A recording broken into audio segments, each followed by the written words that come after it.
Oh, awesome. Hey everyone, welcome to That Pedal Show. Dan here. Mick here, hello. Welcome to NPD, New Pedal Day. Before we get onto the new pedals, some housekeeping. Indeed. Thank you so much for watching. Please subscribe if you haven't already subscribed. Massive thank you to anyone that's gone to thatpedalshowstore.com and grab some merchandise. T-shirts and hats and pedals and strings and etc. All that stuff. All the good stuff. Indeed. Did you mention that pedal shop? I haven't mentioned That Pedal Shop. Yeah, do that pedal shop, and also patreon.com/thatpedalshow if you want to support us in that way. Right, new pedal day then. Pretty cool bunch of stuff this week, Daniel. Very, very cool. What are we kicking off with?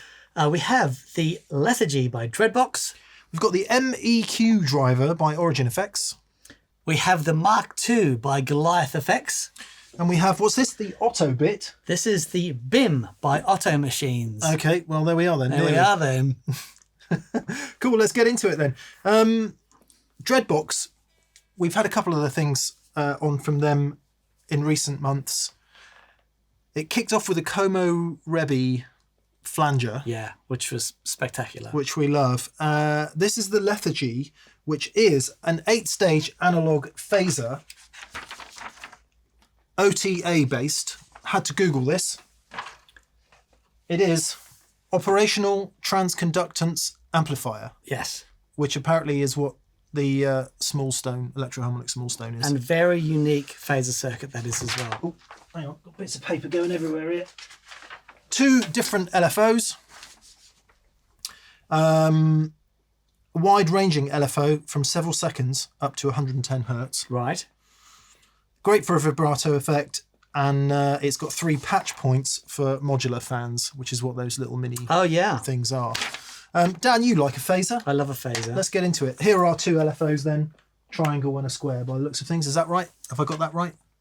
That's the shape. So we've got here where it says a mount, you've got the LFO here, and then you've got the manual here, and you blend between the two. Amps today. Oh, Tone King Imperial Mark II and the PRS HDRX 20, which is on a 112 cab that's got a Celestion Alnico cream in it. And that's 112 as well, yeah? It is. That's the standard one that comes with it. Right. Here's my clean tone. Love you, Andy.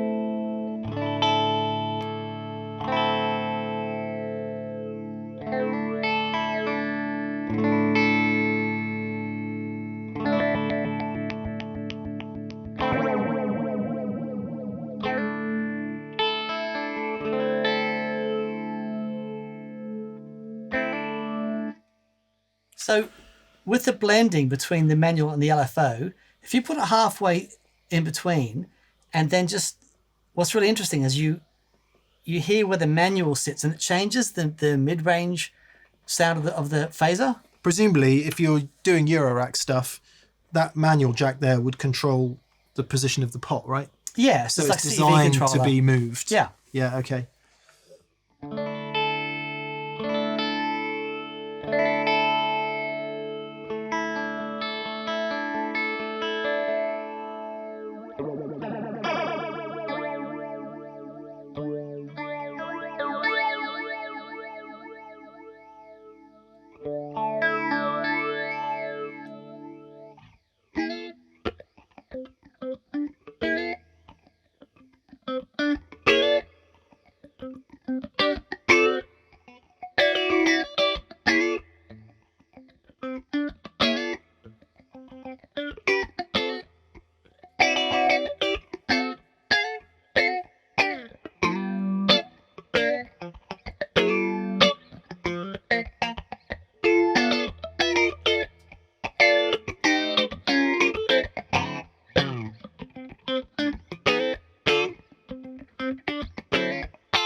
the there's that almost vowel. Yeah. So if you change the manual position and the amount of feedback, it'll change where that frequency sits. Yeah. It's just fantastic. It's really cool, actually, because it picks up from something like a small stone or a phase 90, which you would associate with the classic phaser sounds. And then it goes like way beyond that. Yeah. As you were chopping away there, it brought to mind Chris Stapleton, who's, Google him if you don't know who he is. He uses a phaser quite a lot on a lot of his guitar sounds. And Interesting. I think it comes, slight tangent, but it comes out of, it was used in Outlaw Country a little bit, Waylon Jennings, people like that. And it was just reminding me of that. Right. In a big way. However, I think where it might get more interesting is if let's employ the Mark II for a second. Indeed. Go for it, Dan. I have got an idea. Let's see if it's going to work or not. Okay.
Yeah, my experiment totally didn't work. The cutoff on the square wave is too... It's very harsh. So it creates a clicking noise, which might be something to do with the rest of our signal chain. But yeah, that didn't work at all. I thought we might get into some sort of choppy, almost synthy type modulation there with the fuzz added on, because I think these things get used a lot in synth. See how fast you can turn that rate up.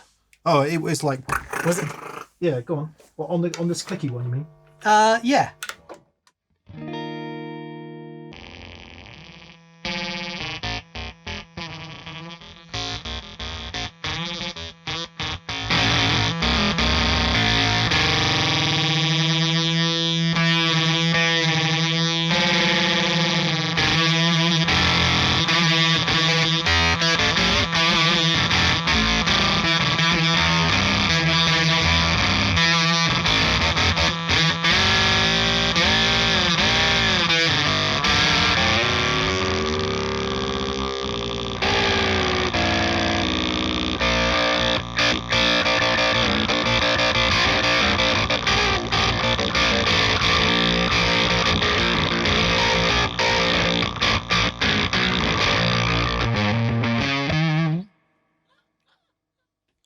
Well, I'm happy. That's done. Yeah, done. Sold. Ace. You can see why the modular folks love Dreadbox. Yeah. It's so cool. Okay, there might be some other stuff we're not quite getting into there, but let's move on.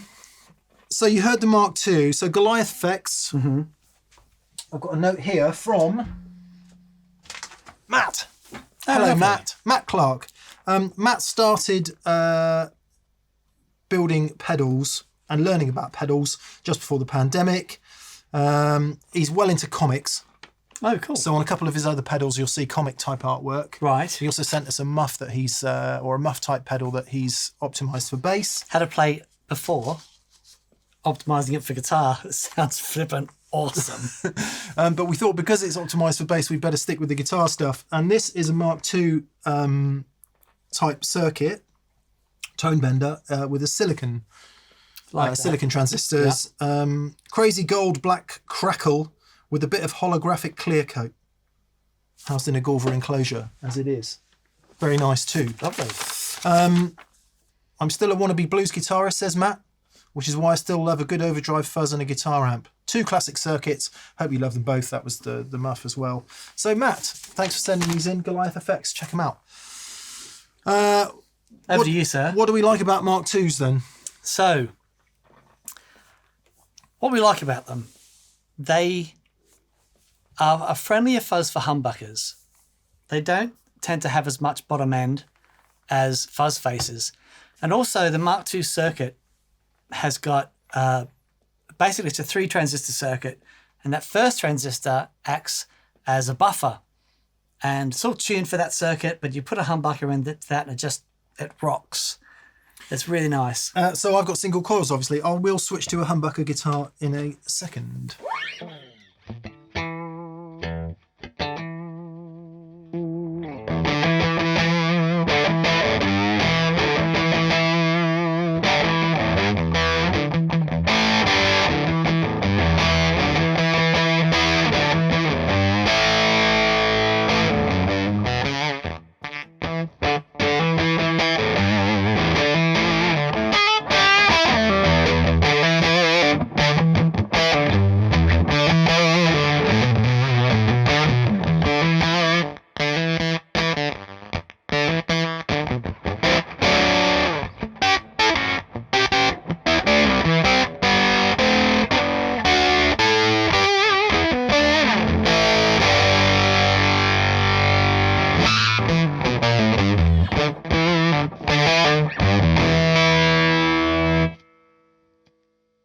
Sorry, I've just got to turn the mic preamps down. I turned them up because you were playing quietly. Oh, sorry.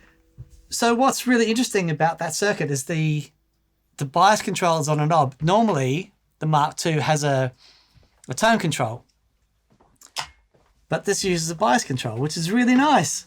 Really cool. I liked it when it got spitty. Yeah, I know you like it spitty. Hey! Let's try some humbuckers then. When I first moved over here, we used to have the term in Australia, like, is it raining? No, it's just spitting. But I've only ever heard that a couple of times in my life in Australia. Whereas here, it's like, you can't go outside, it's spitting. Every day it's spitting, it's spitting. It's like, yeah. So it's a term that I've got used to. Okay, then let it spit, Dan.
Get in!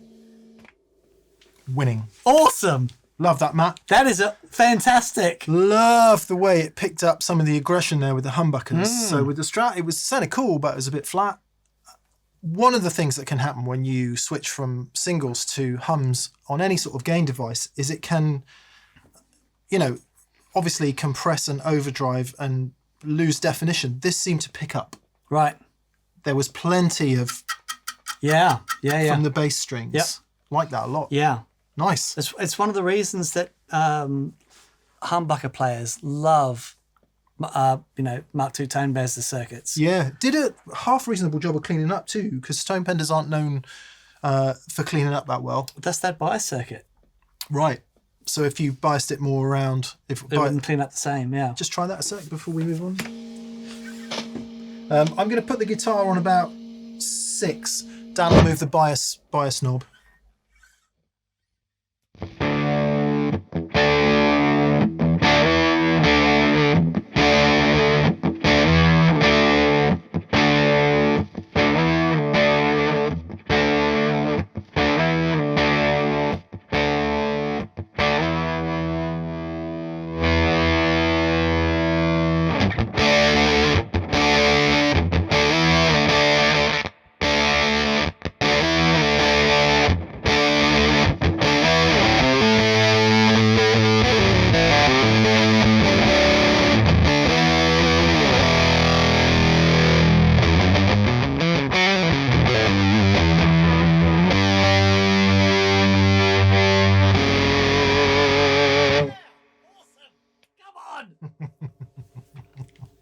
Love that. Isn't it great? Love it. Simple too. Yeah. Groovy. Okay. MEQ driver from Origin. Now this is blimmin' interesting, Daniel. They do blimmin' interesting stuff, Michael. Blimmin' with 2 M's and an N. No G. Yeah. For those of you who don't say blimmin' or blooming, it's an old English thing, I think. Right. Blimmendales. This is a mid-boost, an overdrive with some vintage studio mojo. Okay. Because it takes inspiration from a Pultec Studio EQ. Oh, nice. Those of the 1950s. Now, if you've got something like, I don't know, UAD plugins, you'll find the Pultec EQs. It's one of the very famous EQs that they will model in the UAD software, and I guess there's other companies that do it. Also, if you go into pretty much any great studio, you'll see these greeny grey big boxes with very distinctive knobs on, and there's usually loads of them. If I can find a picture, I'll put it on the screen. That's a Pultec EQ. And they do this really interesting thing where you can both attenuate and boost the same set of frequencies. Okay. Wow. It's a really interesting sound. Anyway, according to Origin, some of the interesting things about the Pultec EQs, a big part of it obviously is the EQ shaping. Yes. But also they had a push-pull output stage. Okay. Which you can drive into distortion.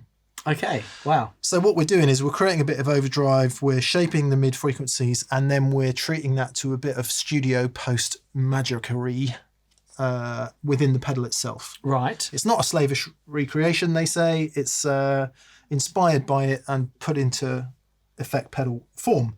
So we've got a choice of mid-boost frequencies. Nice. I think from memory 0.81 and 1.3. Yep. So 800 hertz, 1 kilohertz and 1.3. Okay. But they haven't called it kilohertz. They've called it the old name for kilohertz, which was, I can't find it anyway. 1000 hertz. Yeah. Somewhere there. Anyway, you've then got drive level. Okay, the cut control in conjunction with the adaptive circuitry. Remember the adaptive switch on the I like that. Halcyon? Yep. That is the high frequency attenuation. Progressively removes treble as it's increased. Oh, okay. With the adapt switch engaged, this high-end roll-off is reduced as the pedal cleans up. Okay, interesting.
There's a lot of character in there.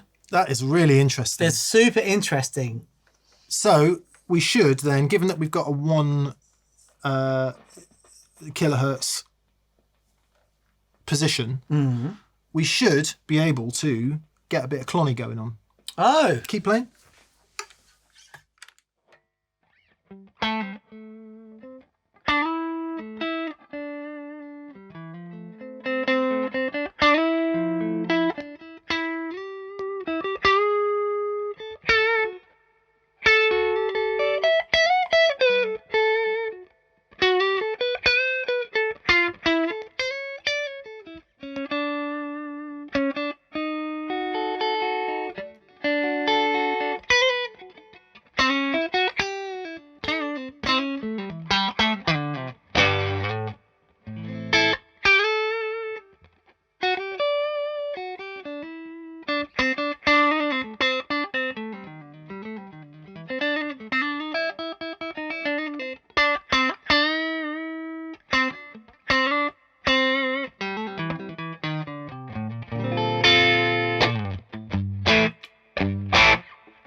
There is a lovely compression under the fingers. Well, I think that's something to do with that output stage, because you're overdriving the output stage. Yeah. It's not designed to mimic famous overdrive pedals, by the way. I'm just saying because that is there. Similarly, if we move that from 1K down to 0.8, take off some high end.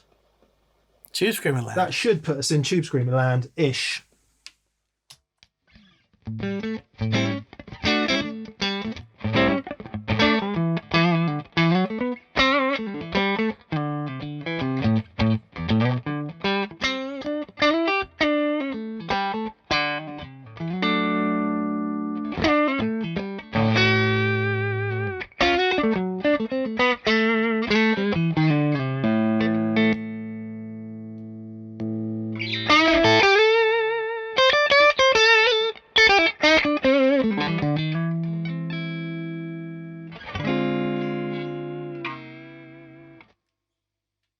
Yeah, with apologies for trying to make every overdrive pedal in the world sound like a Tube Screamer. It's really more about what those frequencies are doing and the nature of how they're changing it. And that you can dial in that compression. Yeah. That's really cool. Isn't it great? So one would assume then, given that we've got that very... I don't think Origin say anything about the Q of the mid-boost, so they don't say how wide it is. Or if they do, I've missed that with apologies.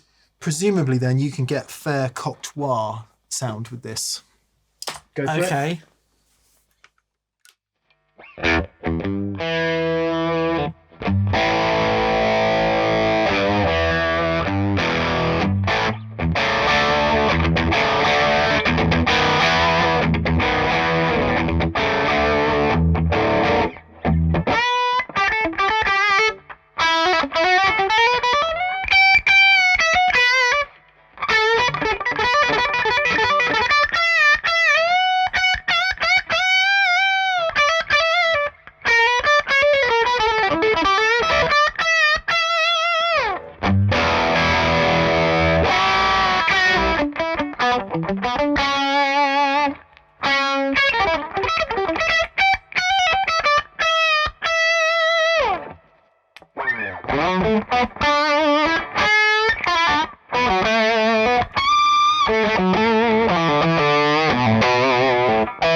That's ace. It's Wonderful.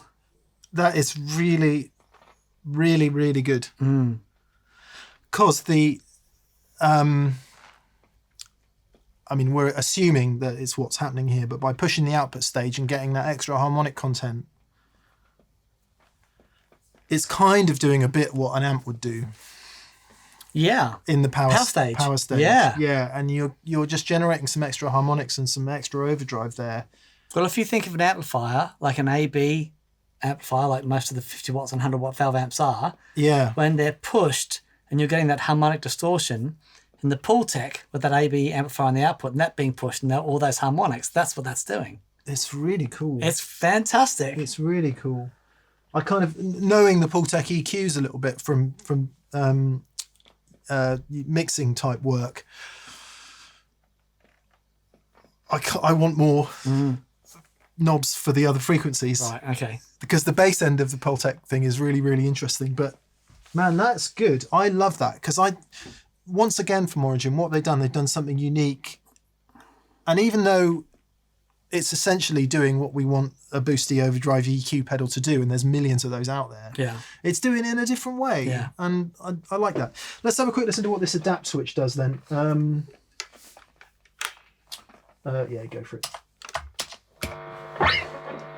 It's so it'll make a difference when you turn the guitar down, apparently. Right, okay.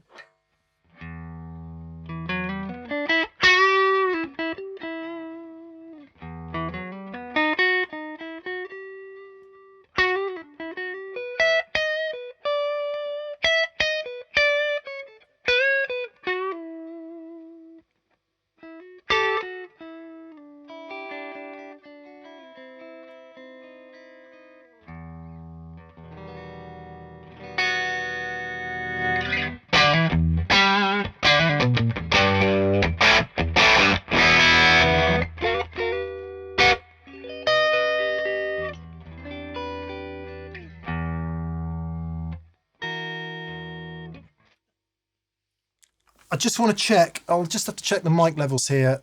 I want to max it out and see what happens when it's maxed out. Okay, as in what happens with the volume level as on the Yeah, guitar. go for Yep.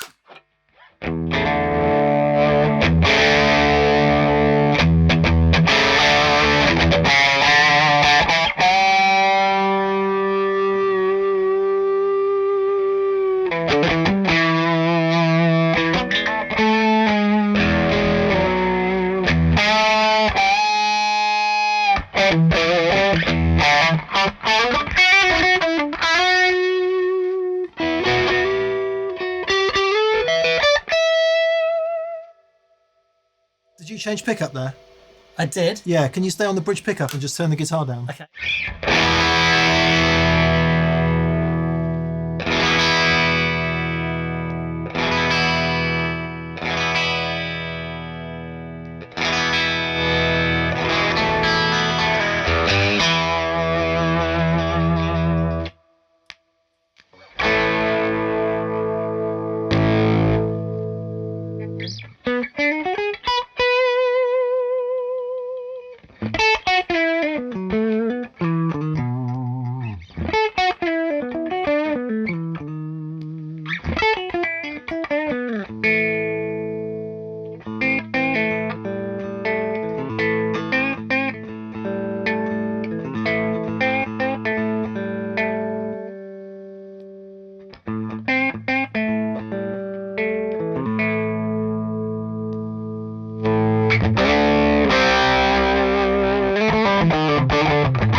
It reminds me a little bit of the color box. That really complex distortion, but it's not as ratty as the color box. It's not as broken up. It's a lovely cleanup job. It's amazing. That adaptive which is really cool. I would imagine on a guitar as well. This has got 50s wiring. It's a very bright sounding guitar anyway, so it does retain a lot of brightness when you turn it down. But if you could have a guitar that doesn't do that, particularly a Strat, and it gets dark when you turn it down, I really like that. I really, really like that. It's sensational. It's sorry, very, very brief tangent. I've been, you go through stages, right, in your guitar playing life where you like things more and less, and I'm not enjoying overdrive pedals at the moment. Right. I get that. And in about 3 weeks, I'll be loving overdrive pedals again. So don't take it as like a line in the sand or anything. And one of the reasons that I've been enjoying overdrive pedals less is because I've been cranking the amps a bit more and using boosts and things to shape. Yep. It's a beautiful way to do it. Which is frustrating in many ways because it does mean you have to amp the amp really loud. And if you're playing somewhere where you can't have the amp loud, it all goes to pot and it becomes difficult. Yeah. That feels like a very nice midway point because you can crank the output of that to get some of that harmonics. Yeah. And it does it in a way that there's a lot of amp in a box pedals out there that to me never really sound much like amps. And that doesn't sound like an amp. It doesn't have, a output transformer and speakers and all the rest of that. I'm not saying it sounds like an amp. I'm saying the way it reacts and the way it feels under the fingers. Yeah. Or at least the way it presents out of the speakers and you feel good playing. I personally am liking that in a big way. It's wonderful. It's wonderful. All right, we're through 3. Okay, moving on. So I recently did a board for our mate Ed O'Brien. And where's the name drop horn, Dank? Yeah. Where is it gone? We haven't been using it. I think Ed deserves a honk. Hayden, maybe you can give us a Hayden. honk. Nice. Yeah, lovely. There we go. Right to the mics. Hang on. This one's for Hayden. Sorry, that's an in-joke. Okay, so our... That's quite funny. Our mate Ed O'Brien, I did a rig for him, and he had the whole series of these Oto machines. And I was building the board and had a play, and they are flipping amazing. So, what is it? This is a 12-bit delay. Right? How many bits is a normal delay? Oh, it can be lots. It can be 24, like the new ones are 24-bit, many bits. Right. So this is built reminiscent of the 80s studio rack delays. Okay. Now, why that's important? Those rack delays had things like beautiful AD converters. They also had things like companders. Okay. Which we know from what? The Boss DD2? The Boss DD2, yep. Yeah. It's in old analog delay technology, they use a compander to bring down the noise floor, but it has an effect on the sound. It feels a certain way. It's really, really amazing. Anyway, so this has all that stuff in it. Numpty question. Yes. Is it like a compressor and an expander? Is that what a compander is? Yeah, it's like a compressor and an expander. Excellent. Yeah. So it was a way to, when the signal went in, so if you imagine your analog delay. I'm laughing. I'm just thinking of a superhero called Compander Man. It could be really... I like it. That would work. It would. It's Monday, everyone. It's been a tough weekend. Yeah, indeed. It was the circuit that helped reduce noise floors. Basically, when the signal went in, it would make sure that the maximum amount of signal got into the delay line. Yeah. And then when it came out, then it would be sort of companded, expanded. So it just meant that the signal to noise ratio would be reduced. Okay. But it has an effect, as you can well imagine, it has an effect on the way the delay sounds. So a lot of the 80s early digital delay units still had the compander in the circuit, which this does. So anyway, I've got this set up at the moment, so it's just basically, there's no filters on. I can turn all the modulation off. So it's got delay, modulation, and filters. Anything else? You've got 5 different delay types. Oh, wow. So for single delay, you got dual delay, reverse delay. Oh, wow. You've got a filtered delay and you've got a distorted delay. You can change. How do you know what's what? Exactly. So let's hear it first. So this is your straight 12-bit delay.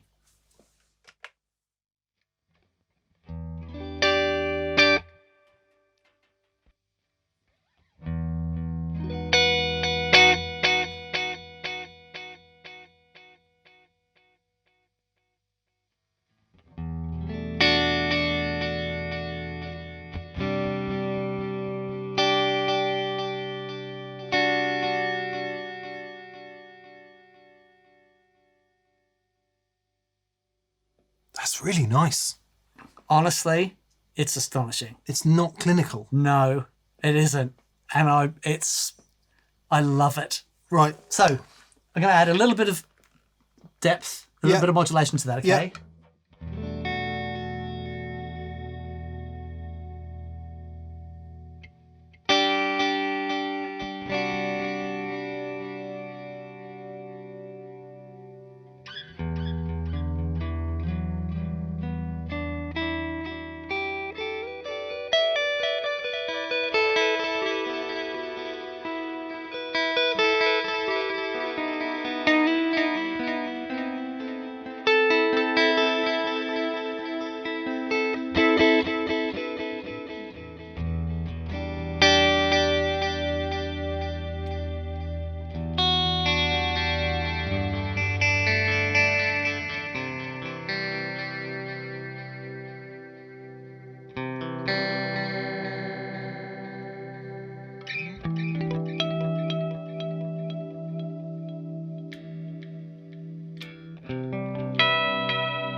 Can I raise a practical question? Indeed. If you don't have a switcher, how do you turn it on and off? Exactly.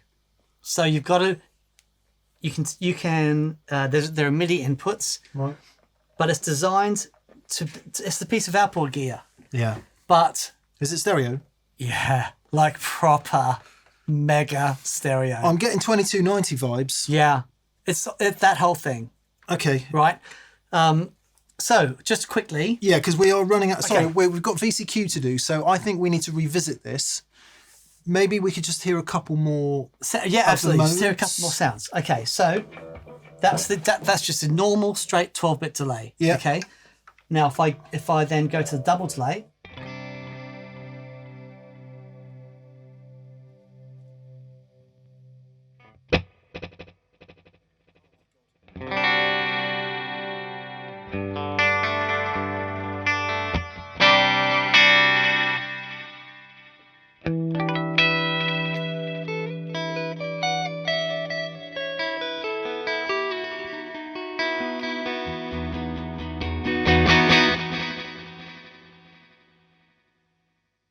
Is that a matrix of LEDs flashing to tell you what's going on? It tells you exactly. It's got to be deliberate, hasn't it? How do you mean? What about a screen? I know. Yeah. No, it's like, I don't know. That yes, a screen would have been so much easier, but there's something charming about the way that. Yeah. And I'm sure that all the cool kids would rather decode a Morse code blinking thing than actual words, right? Sure. Yeah, sure. But no, sorry. Yeah. Basically, here it tells you there are two parameters here that I can change. I can change the effects type, which is the one at the top, or I can change the input gain, which is the one at the bottom. Right. So depending on which LED is flashing, Yeah. then presumably there's a knob on there that allows it. There's a data Yeah. button Okay. here, Yeah. So that was the dual delay. Do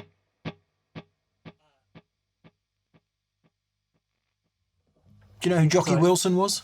Jocko Wilson. Jockey Wilson. Jockey Wilson says, isn't it? Yeah. He was a darter. He threw darts. Okay. All right. Very good. So there's a dual delay. This is I think there's a filtered or a distorted delay.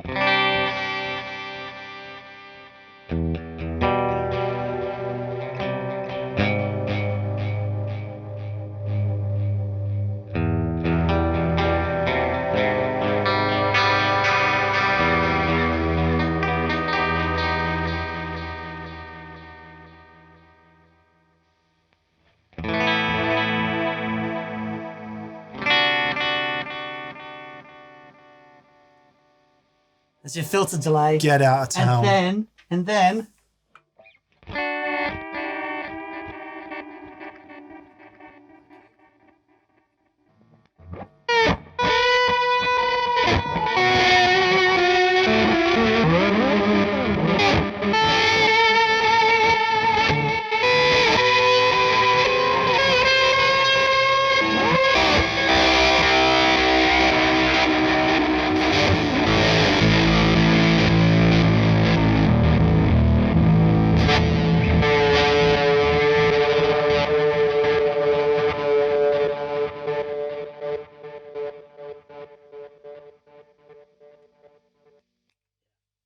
It's a really, really serious piece of kit. It's so annoying because, as is always the case with really lovely outboard gear, it sounds spectacular, but in order to make that work in a guitar rig, you're going to need M1D1, aren't you? Otherwise, you can't select presets, you can't turn it on and off. Yeah, that's right. Yeah. You've got to... But there'll be those of you who have just gone, aha. Yeah. Who are already using MIDI and all that sort of stuff. Yeah. I mean, just sonically... Because I tend to do complicated things with delay, I'm seriously thinking of, okay, maybe I don't need to. Maybe all I need is to pare it back. Because what you can do with the filters and stuff with this is extraordinary. But just for me, it's like there's a character in that delay that is, there's nothing missing. It is so easy to play over. I'm not there going, there's something not right. Yeah. It's all right. So with the filters, you can independently affect top and bottom end, can you? Yeah. So you've got high and low pass filters. You've got different frequencies that you can. Killer. Yeah. It's truly, truly wonderful. Okay. We hope you've enjoyed these messages. Please check out thatpedalshop.com, thatpedalshowstore.com. We need to go. We need to do VCQ. One day we'll start earlier and then it will be possible. Indeed. In the meantime, Dan, I think you should play us out. Okay.